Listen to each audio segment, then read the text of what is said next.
Greetings and welcome to the webinar IT Risk Management, Leveraging IT Planning and Management Best Practices, hosted by Alphabet and featuring guest speakers Carsten Struck from German Rail and Dr. Dieter Schacher, previously from Volkswagen and now an independent consultant. At this time, all participants are in a listen-only mode. A brief question and answer session will follow the formal presentation. Please submit your questions using the WebEx chat feature. Names and companies will remain anonymous. If anyone should require operator or technical assistance during the conference, please press *0 on your telephone keypad. As a reminder, this conference is being recorded. It is now my pleasure to introduce your moderator, Mr. David Ferry. Thank you, Mr. Ferry. You may begin. Yes, thank you. And big hello from my side to all of those who have joined us today for this webinar. And I'm very happy to see the amount of interest that this webinar has generated. And that reflects what we're seeing in our clients and prospects, the amount of interest we're seeing in the issue of risk management. And I think the interest in IT risk management is not only being driven by compliance, which has obviously been an issue over the last 10 years or so, but also it's been driven by some of the experiences during the financial crisis where people realized they needed to react very quickly. And to do that, they needed to understand their risk and have a better risk management process in place. The topic today is how to leverage IT planning and management best practices for risk management. But before launching into that, I'd like to introduce our two guests. The first of which is Carsten Struck. Hello, Carsten. Hello from my side to everybody. Carsten Struck is a member of the corporate management team of the Deutsche Bundesbahn, which is the German railway company. And in this role is responsible for ICT strategy, security, and standardization. And as such, it's a really good position to be able to talk about both risk management and IT planning. For those that don't know German Rail, it's a leading European transport and logistics company with revenues of more than $40 billion and with over 230,000 employees. Our second guest today is Dieter Schacher. Hello, Dieter. Hello to all today's listeners from my side. And Dieter heads up his own IT management consulting company, before which he spent 11 years as the CIO of Volkswagen, Europe's leading car manufacturer. And in that role, he headed up a department of over 7,000 IT professionals, supporting over 300,000 users. And to start, I'd like to come in with a warm-up question. And the question is for both of our guests. And the question is, in your opinion, is risk management an enabler or a burden for IT from the point of view of the IT organization? And I'd like to start with Dieter on this. Yeah, at the start, one trivial but I think important remark. Risk is a normal implication in life. So my major personal attitude is oriented more on challenges than on risks. But IT business should follow the principle of minimizing the negative effects of errors. And because errors and mistakes are normally with the IT, the risk management is an appropriate tool to be prepared and not overwhelmed by these risks. Summarizing, IT risk management is an enabler to become professional IT organization and not a burden. Yeah, thank you. And Carsten, could you follow up with your answer to this? Yeah, well, from my point of view, it depends. It depends on the maturity level of the IT organization. Often heroes will see IT risk management task as a burden, since they do not want any regulations. They have their goals and they take the necessary autonomy they need. I think more mature IT organizations understand the importance of the IT risk management. They see the necessity of preventing risk in IT production to ensure business continuity. And they understand that IT risk management can help improve data quality, for example, enterprise architecture management and related tasks like IT planning. Well, we started to implement IT risk management at German Railway about 10 years ago. I think it's an enabler.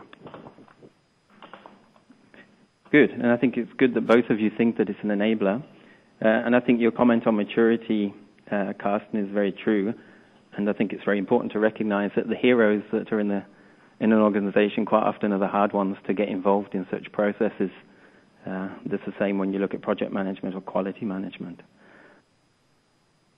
So let's start with a definition of IT risk management. IT risk management is a discipline that identifies, assesses, and prioritizes risks to IT delivery within the business context. And I think the important word here is business, that when assessing IT risk, you have to understand what is going to be the damage to the business if IT fails. And business really needs to be involved on that side. The second bullet here is that IT risk management economically coordinates available resources to minimize, monitor, and control incidents. And I think the important word in here is economically, because whether you're trying to minimize the risk of an incident or control what happens if that incident happens, the decision you make whether to do one or the other is going to be driven by economics, and you have to understand the trade-offs. Maybe a question for Dieter. Do you have any additions to this definition, any refinements? I think, as you just talked, risk is exposure to economic loss from uncertainty. Risk is uncertainty. A risk that is not known can't be managed in a professional way. And there are three major IT functions which are related to IT risk management. Security on the one side, business continuity management on the second side, and last but not least, the privacy issue. But don't forget, risk management is also a cultural topic. A culture topic. What do you mean with that, Dieter?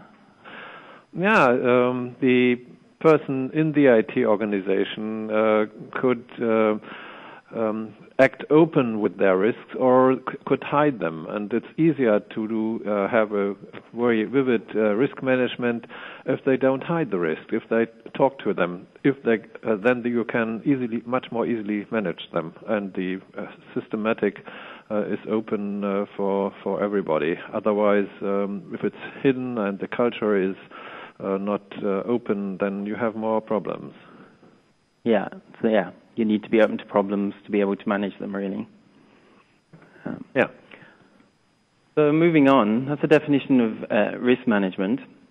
What I'd like to do is just take a little look at IT planning and management, which is the topic that we want to synergize with IT risk management today. With IT planning and management, what do we mean? What we really mean is that between the business and strategy and operations and the actual IT delivery of new applications and the operations, you need a process of turning business strategy into actual IT. And this has a lot of IT planning and management capabilities. We're talking about things like business relationship management, IT planning, enterprise architecture, which will contribute to coming up with an IT plan. And this IT plan needs to be based on found IT financials and IT risk assessments. And some of the best practices that we see in our customer base when doing IT planning and management are the things that we see bring in advantages to IT risk management, and we'd like to talk about today. Important things are things like these different disciplines in terms of managing IT have to be integrated, and they have to be using one view of IT support for the business. It can't be that on the business side they refer to applications with different names or refer to different groupings of applications with different names. If you're not working on the same picture, then you're going to end up being confused. You're going to end up losing efficiency. It also is the case that you need broad stakeholder collaboration to do the job, and you have to have clear responsibilities for who manages data on demands, data on strategies, data on applications. But you also need integrated and enforced policies and processes, and you can enforce them with things like workflows. And these are the sort of best practices. If you integrate them with the IT planning, with the IT risk management, they deliver major benefits for IT risk management. And we see four major benefits that we'd like to discuss today. The availability of an IT scope, the ability to abstract and aggregate key risk indicators, the reduction of the assessment costs, and the ability to baseline risk. And what I'd like to do is go through each of these one by one. We'll start with the availability of the IT scope.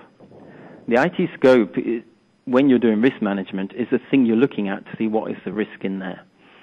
And with IT, it's actually quite a complicated beast.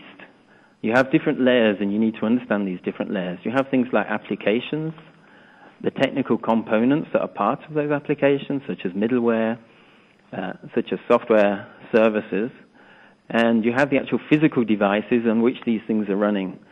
And you have to not only understand these layers, but you have to understand the relationships between the layers, and also the relationship within the layers, such as between applications, which data is flowing between them. That would be especially important when looking at things like data protection. And last but not least, to understand the actual damage that would be caused by an IT incident, you have to understand how these applications are supporting the business in terms of what processes and which organizations are they supporting.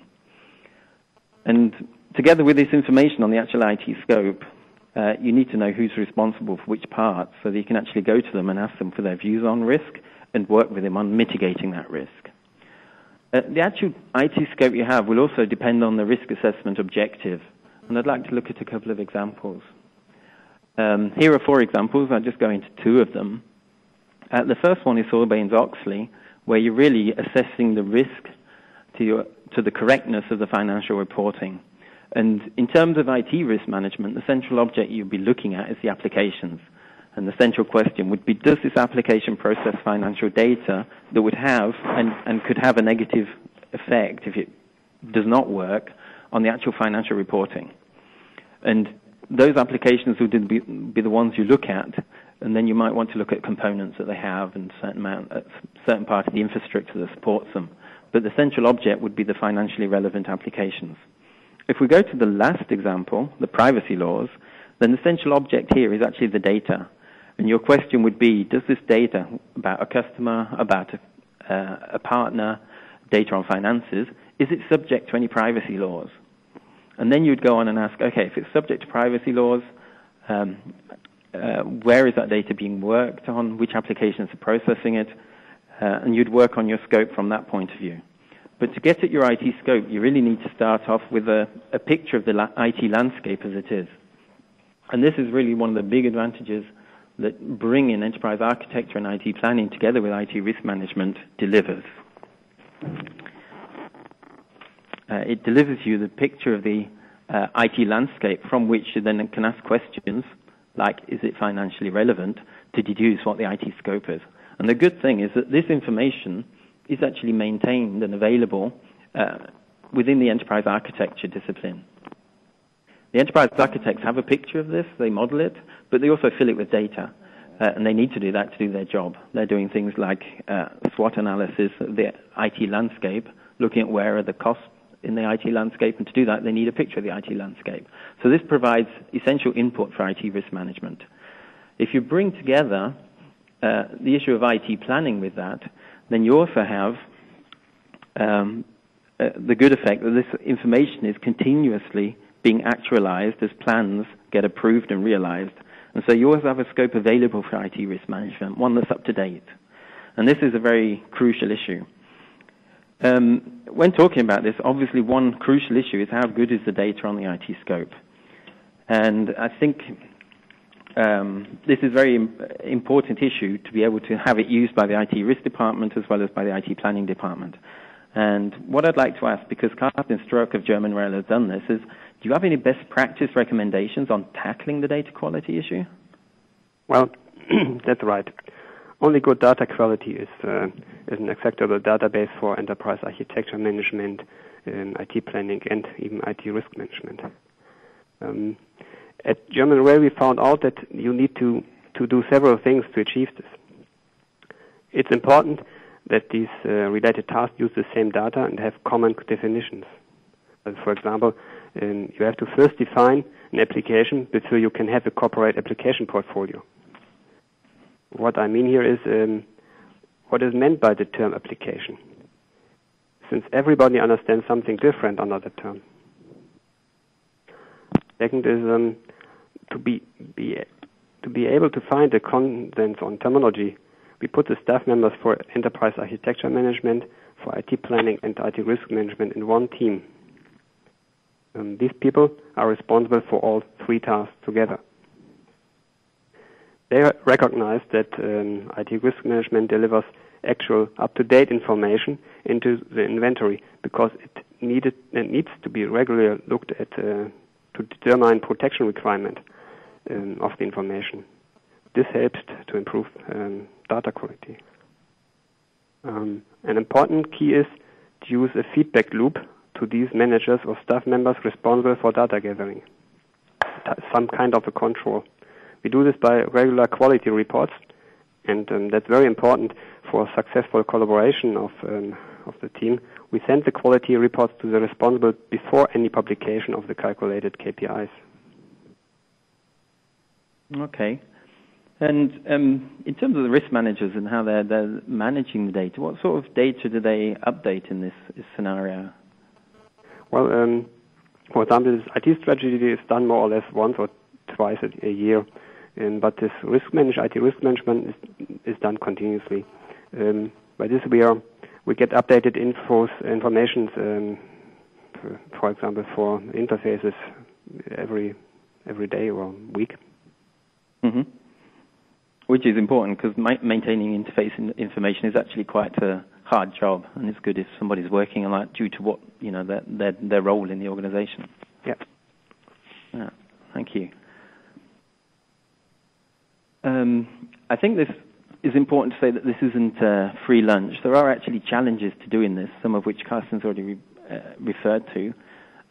Between the actual risk project and the IT planners and the EA teams, there could be cultural or organizational issues. They could have different managers that don't necessarily get on. They could have different ways of doing business.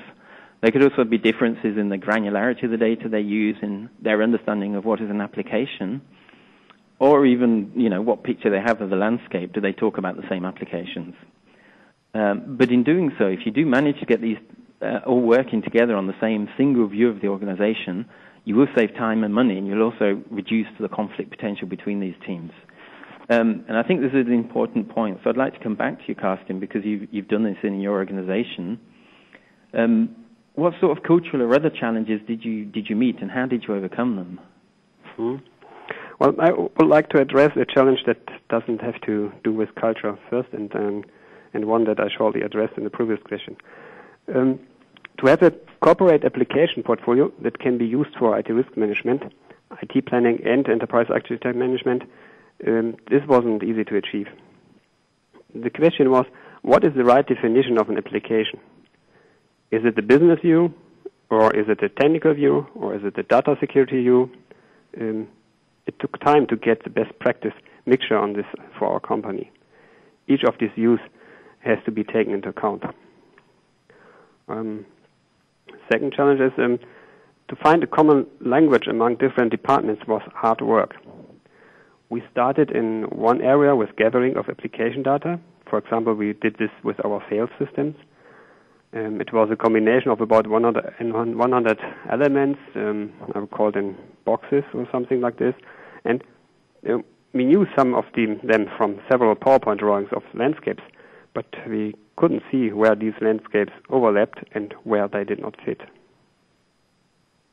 We did not know if these boxes were services, applications, parts of applications, or even groups of applications. And we found everything of that. And when we interviewed relevant experts, they could identify only their babies and some related elements.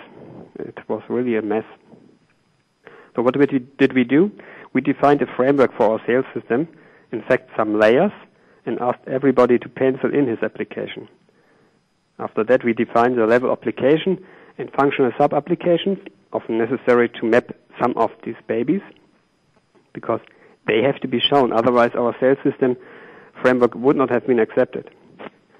With this common language, we got the first step of our corporate application portfolio.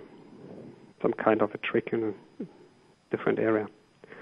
The third point is making information transparent, like security needs, plans to change the application portfolio, business support, and so on. This can be dangerous for the success of these plans.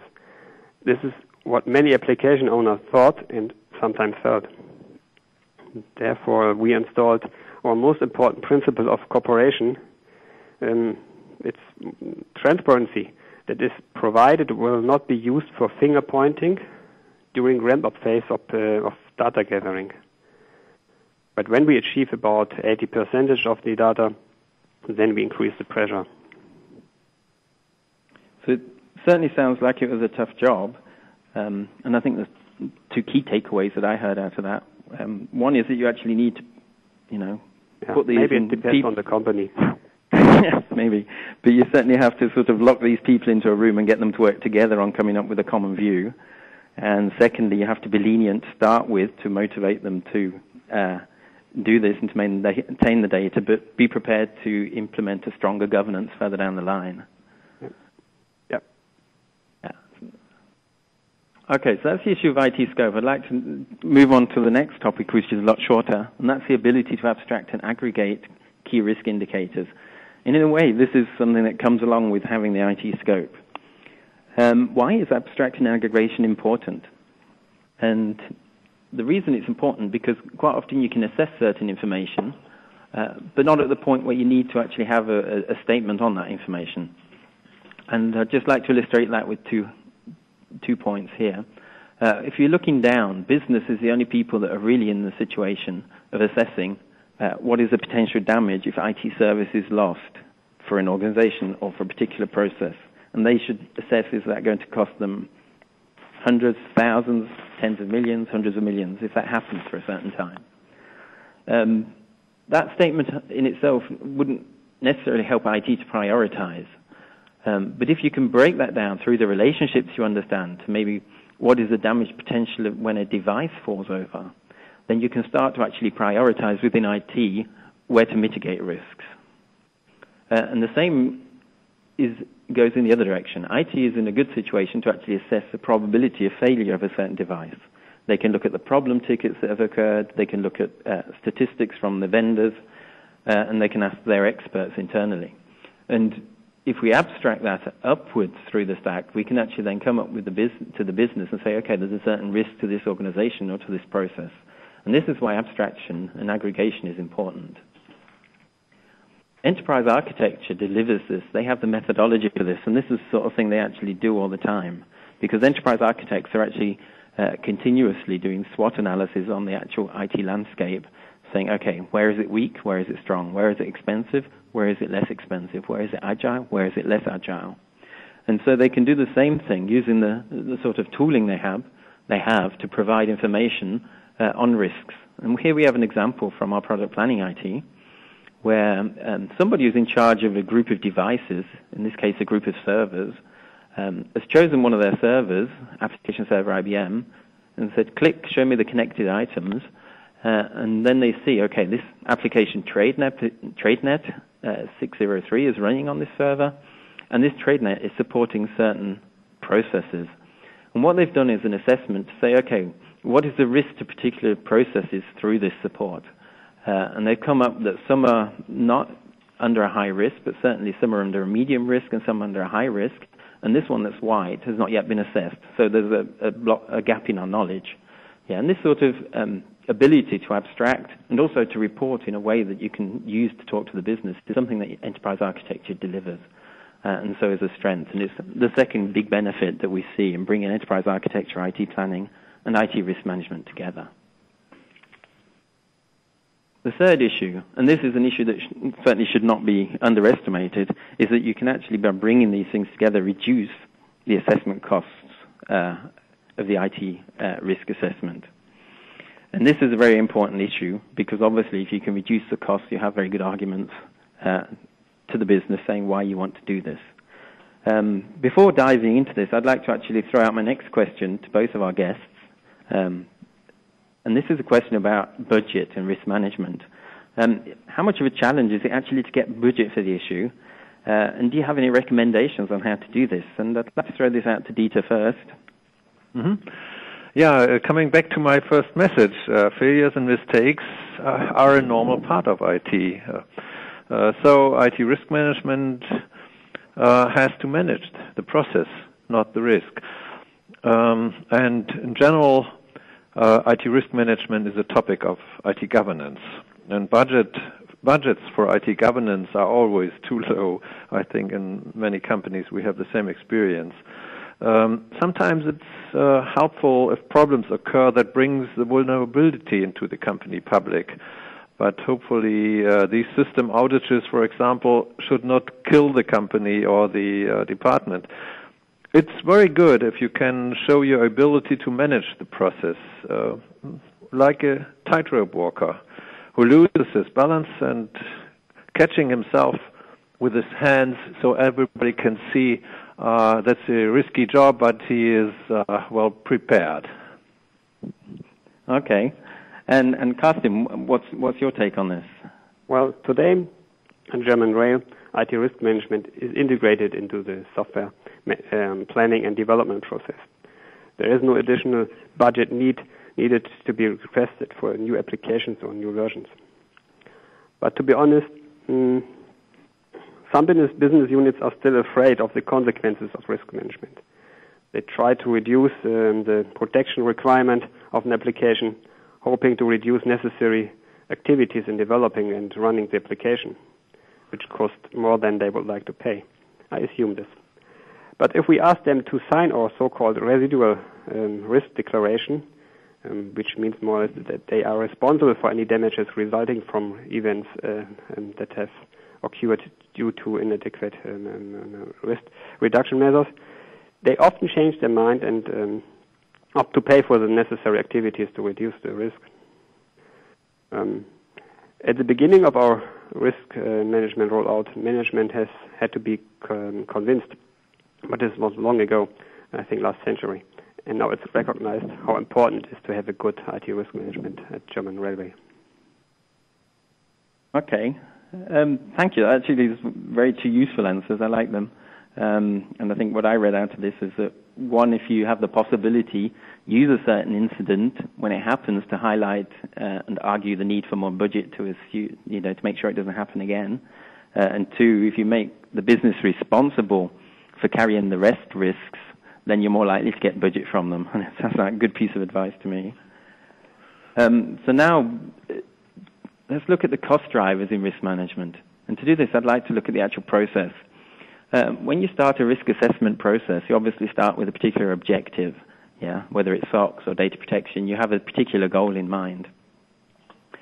Once done that, as we discussed earlier, you start by defining an IT scope, like which applications, which data objects, which locations are actually part of this risk assessment. And with that, you need to then start putting together a risk catalog, saying what are the potential threats? What could happen? Could the network fall over? Could the application server fail? Or could the application itself have an internal error? Once these subjects, this scope and this risk catalog have been brought together, for each risk so for each threat and for each part of the scope, you start asking, okay, what is the probability that this is going to happen? That an event will occur, an incident? And if it happens, what would the actual damage be? And then you come up with a calculated risk value. And coming up with this calculated risk value is very important, because with that value, you then can start to prioritize. And you prioritize looking at which are the most risky parts of the IT landscape. And then, okay, that's where we want to start mitigating with projects to reduce that risk, or by introducing controls to prevent that risk happening. So this is the basic risk assessment process. And the main problem here is that the actual number of objects in the IT scope and the number of threats you have is very large. And the combination of the two is the big driver when you're doing risk assessments. So you need some sort of method to start reducing the costs to make this more practical. And really, in terms of doing this, there are several ways to roam, but there are two here that we actually mention that will actually reduce your costs. One of them is prioritization, and the other is automation. With prioritization, what we do is actually introduce a two-step risk assessment, where in the first step you look at the objects that are being assessed and say, okay, if this object fails, is it really important or is it less important? And you put up some sort of priority list and look only at the top third or the top two-thirds, depending on how thorough you want to be, but you focus your efforts on those. And the reason you do this is because this prioritization is a lot easier to do than the actual assessment of each threat for each object. So it actually saves you a lot of time if you can rule out a certain amount of the IT scope from the risk assessment. The second possibility to reduce costs is to automate. And you can automate with technologies like workflows, calculation routines, reporting tools. And I'd like to take a brief look at both of these. This is just a brief example that we want to look at in terms of reducing the assessment costs with a prioritization assessment. Here the prioritization assessment is just 6 or 7 questions that are sent around to business responsible people for these applications. And the question here is, to what extent is this application relevant to regulations and that could cause some sort of misdemeanor or a penalty or a major breach of the law? This sort of question needs to be pretty simple and needs to be in some sort of business language, as it is here. It's also good if you have multi-choice, because that makes putting a value to it a lot easier, makes comparing the answers a lot easier. So multiple choice is here offered. Once that is done, though, you need to convert this answer into some sort of numeric value that you can start comparing. And here it's done with a lookup table, which says, okay, this answer misdemeanor has a certain value in terms of the confidentiality of the information this application has. It has a certain value in terms of its integrity, but it doesn't have a value for availability. There's no effect on that. And so you have some sort of lookup table that then can be converted into a value that you use to say, okay, this is the risk relevance value for this application. And then you come up with a whole list of applications and take those with the highest risk relevance value into the next step. The second consideration with automation, one, we've seen you can automate the assessment process and you can automate the calculations using a lookup table. But what you can also do is automate how those sheets are sent out to different users using rule-based concepts. That is a rule-based approach to say which applications are being assessed, a rule-based approach, which questions are sent to which people. Like all the security questions are sent to the security manager for the application. The questions on business continuity will be sent to the storage manager, and the rest of the questions to the business analyst that's responsible for the application. That's sort of rule-based approach. What you can also do is then automate the sending and tracking of the assessment forms, which reduces the really weary effort of sending out emails with Excel sheets attached, tracking people to say, have you answered those Excel sheets, getting back the answers, checking the validity, going back, getting them to update them. It's a really tedious process, and that can be automated. And then at the end, you can also automate the consolidation of these answers and bring them into some sort of report. And the consolidation of, various hundreds of Excel sheets that each has various hundreds of questions is a really tedious job, and it is very error-prone. So by doing it automatically, you actually also reduce the amount of errors in the process. In terms of reporting, this is just an example of a report from the product. Here the report is a report of a list of applications that have been assessed. There are applications in a certain domain for market data, and they're assessed, okay, if this application fails, what is the damage potential, and what is the probability that that failure will happen? And what we see for this application set is that actually there are a lot of applications within it that have a high probability of failure and also a high damage potential. So there's really something that has to be done here, but it really highlights, okay, we really only need to look at these applications initially. And these applications here we can initially ignore for a while. Maybe we'll pick those up in 1 year or 2 years as we mature in the process. So these are the sort of benefits that enterprise architecture and IT planning brings in terms of reducing the assessment costs. The last benefit I'd like to talk about is the ability to baseline risk. And to do this, I'd first like to start with a definition, because risk in itself and risk assessments are a risky business. Usually the case is, and this is due to the fact that risk management is quite often to do with compliance. It's often done just with the audit cycle. So we know the audit's coming, we'll do our risk assessment. This has two negative effects. One, it could be that because certain items are actually assessed with various different audits, they actually end up being assessed too often. The other negative benefit, and this is probably worse, or the negative effect, is that it could be that between risk assessments, due to a change in the IT landscape, you're actually introducing high risk, and nobody realizes it until the next assessment. And then you have a situation where risk is there and nobody's mitigating it. And how do we get around this? We do that with the concept of baselining. With baselining, what we do is do a risk assessment of the IT landscape and use that as our baseline. And then with every change to that, due to a change in the plan, due to delivery of new software, we accompany that with a risk assessment of that change. And by doing so, we actualize the actual baseline assessment of the risk.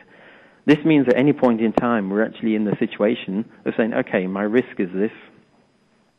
In terms of the audit, we can then always report on the actual risk posture. And as we feel necessary, we could actually do a baseline assessment again periodically every 2 to 3 years, just to ensure that no gaps are creeping in. But this is a good, mature way of actually maintaining risk management in the organization and reducing the actual gaps that you have between risk assessments. The ability to do this means that you need to have good IT planning processes in place. And this is really where IT planning contributes.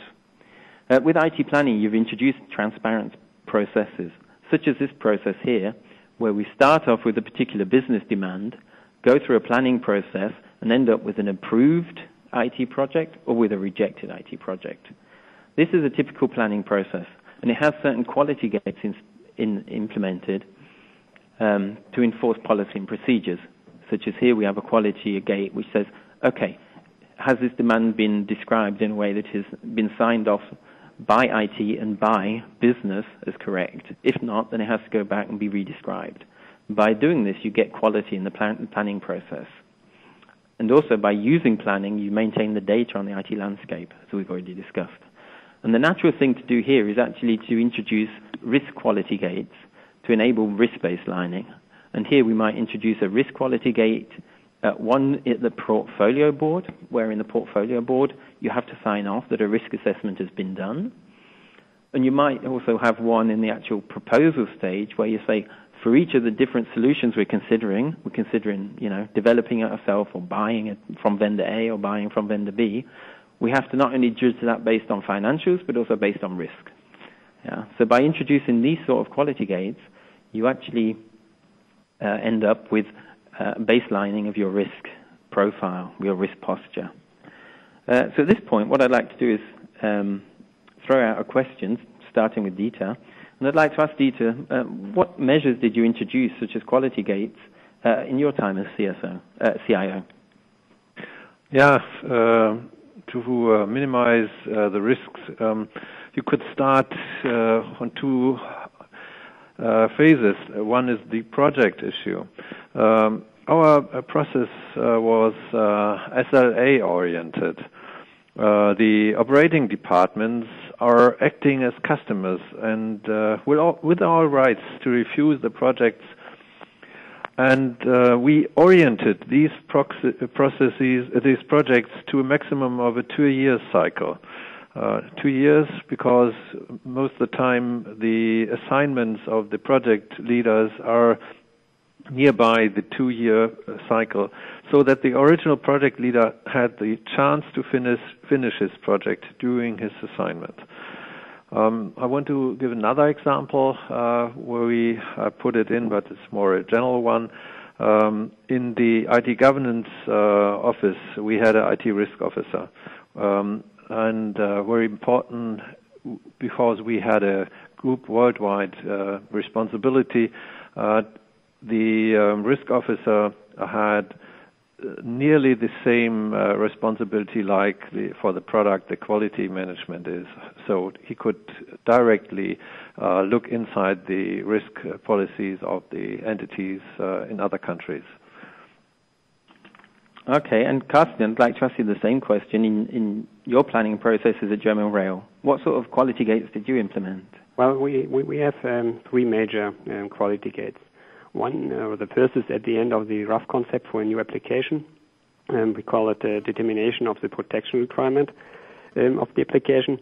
This is, in other words, does this application need to be protected according to certain risk, relevant criteria, such as handling of personal information or financial reporting, compliance, and so on. The second quality gate is at the end of the technical concept.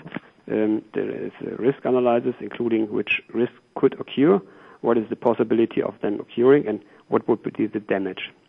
And then at the end of the implementation, we have this so-called residual risk declaration.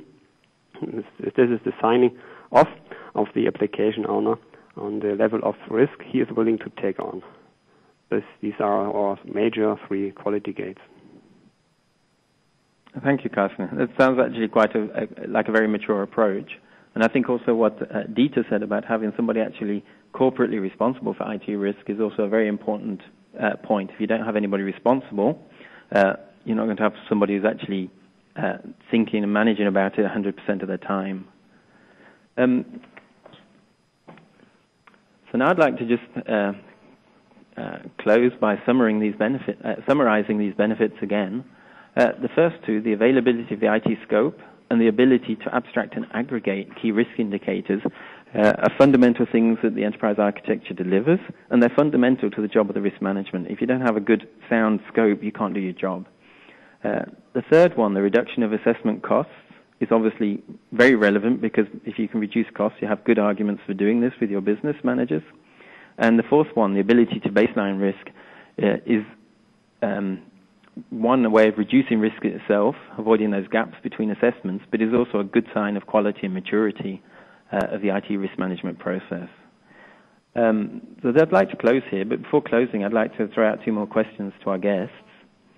The first question is to Carsten. The question is, how do you see the future of IT risk management at German Rail? Well, I think we will continue, and I think we will make it more easy to handle risk analysis. We will distinguish between business and technical requirements analyzed by different staff members with different knowledge and skills. Today, there are 2 of them has to make a risk analysis, and we would like to reduce this effort.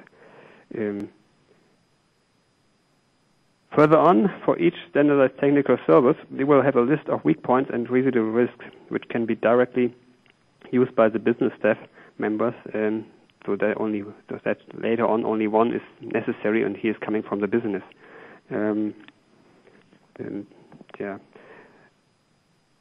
By these improvements, we hope that we will reduce costs of risk analysis. Second point is we will integrate an online survey form in planning IT for determining the protection requirement of an application, so that the document will be coming out of the system using object data that is in the system, and that can be updated and automatically put back into the system. Nowadays, it's a mixture of the process of some Word documents, and afterwards somebody is typing in this information in planning IT, which is a good state for quality improvements. And maybe also for reducing the costs again. Yeah. And my last question for you, Dieter. In your time as CIO of VW and also in your time in your career, what advances have you seen in IT risk management in terms of acceptance for the topic or in terms of supporting technologies? Yeah, the acceptance of the topic, I think, is a very important question. In the last 10 years, IT risk management has become a highly professional attitude. So sometimes it's relevant because the level, everybody once had a hacker break-in or an instance of loss of due to inaccurate data. So managers itself were tackled with risks in normal companies. On this is the acceptance side. I think it's good now. The supporting technology side is also at the moment or becoming on a very high level. I would have been happy if we had so much tool help at my time as to be in the CIO. And hopefully it's a little easier today. But don't forget, life happens if you are making your plans. Be open for surprises. A good piece of advice. Then thank you. And what I'd like to now do is hand over to Sierra to see if we have any questions from our audience. Sierra? Yes, hello to all of our listeners. We have a number of questions that have come in today. Let's see, our first question is for Dieter.